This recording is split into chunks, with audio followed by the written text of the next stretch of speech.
Figaro. Un autre regard. Anne de Guigné et Aude Cérès. Bonjour Anne de Guigné. Bonjour Aude Cérès. Vous avez publié « Ils se sont si souvent trompés » aux éditions du Rocher. Le sous-titre de votre ouvrage est « 10 grandes erreurs politiques qui ont bouleversé l'économie mondiale ». Vous y évoquez dans un chapitre le sujet toujours d'actualité de l'impôt et la figure de Philippe le Bel. Un grand roi qui n'a pas proprement parlé introduit l'impôt, mais il a donné un grand coup d'accélérateur. Vous nous emmenez dans la France médiévale, retour en 1302, racontez-nous. Alors oui, Philippe le Bel, c'est un très grand roi. En fait, c'est le premier roi qui a eu cette ambition de créer un espèce d'État moderne, donc un début de centralisation. Et il a cette volonté, dans cette Europe médiévale, de faire de sa dynastie des Capétiens une des grandes dynasties d'Europe. Et ça passe d'abord par donc la construction de son pouvoir, et il va mettre quelque part fin à tout ce système de vassalisation médiévale, en remontant donc tous les pouvoirs autour de lui, et notamment le pouvoir de prélever l'impôt. Avant, chaque seigneur prélevait l'impôt sur sa terre, et le roi avait son propre impôt qui était très réduit. D'ailleurs, Saint-Louis faisait très attention, Saint-Louis qui est le grand-père de Philippe le Bel, faisait très attention de ne pas prélever trop d'impôts. On dit qu'il a prélevé des impôts directement auprès de ses sujets, seulement pour les croisades, pour marier sa fille. Et je crois qu'il y avait un troisième fête, exemple. Je crois, qui devait l'adoubement de son fils. De son fils, voilà. 3 occasions précises, et chaque fois il explique aux Français, enfin à l'époque on ne dit pas les Français, mais à ses sujets, qu'il doit prélever l'impôt, pourquoi il le fait, c'est toujours pour des motifs très particuliers.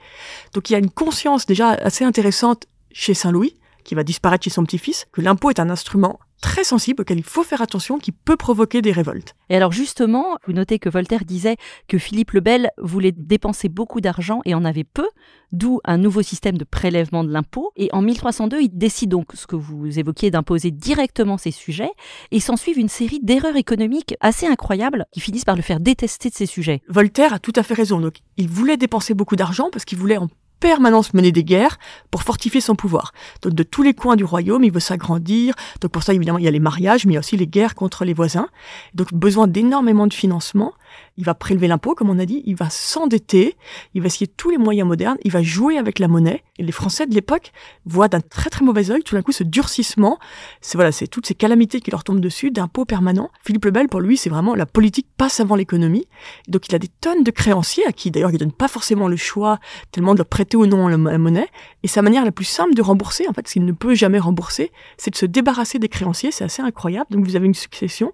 Donc vous avez d'abord les Juifs qui sont bannis en 1306. Les Templiers, vous savez, les Templiers, il avait confié la gestion des richesses aux Templiers. Donc ensuite, il y a eu toute une histoire que les Templiers auraient des grands trésors, mais pas du tout. Les pauvres Templiers, c'était des espèces de banquiers qui avaient beaucoup prêté au roi. Donc hop, ils sont tués en 307. Et ça, c'est le début des rois maudits, avec la fameuse phrase sur le bûcher de la condamnation pour 13 générations, pour les générations à venir, de Philippe le Bel. Exactement, parce que les Templiers étaient très aimés. C'était des figures, donc moines soldats qui allaient combattre. Et contrairement à ce qu'on a pu dire après pour essayer de le réhabiliter, ce n'était pas du coup des spéculateurs qui amassaient contre la population des tonnes d'or. C'était des gens plutôt très aimés. Et donc, la population était très choquée par le sort réservé aux Templiers. Et puis à la fin, il a même ses banquiers préférés, qui sont les banquiers toscans, qui sont eux chassés aussi en 1310. C'est un homme qui n'hésite pas à prendre la manière forte pour répondre à ces problèmes, et notamment à jouer avec la monnaie. Il fait augmenter la valeur de la monnaie ou la fait baisser selon ses besoins. Donc quand il a besoin de prélever davantage d'impôts, il fait augmenter la monnaie, puis il la fait baisser tout simplement en jouant sur la quantité de métal précieux dans les pièces. Mais ça pose des problèmes incroyables à la population, parce que dans les moments où la monnaie est très forte, tous les pauvres se trouvent tout d'un coup incapables de payer leur loyer, tout ce qu'ils doivent. Et les riches tous les rentiers sont plutôt assez heureux. Dans les moments inverses, quand ils laissent trop tomber la monnaie, c'est les seigneurs qui hurlent tous. Donc vous avez en permanence des tensions sociales dans le pays. Et donc quand ils quittent le pouvoir, qu'ils meurent dans un accident de chasse, rarement la France a été à ce point sous tension. Merci beaucoup Anne de Guigné pour cette explication. Et je rappelle que votre livre est à lire, c'est passionnant, aux éditions du Rocher. À bientôt.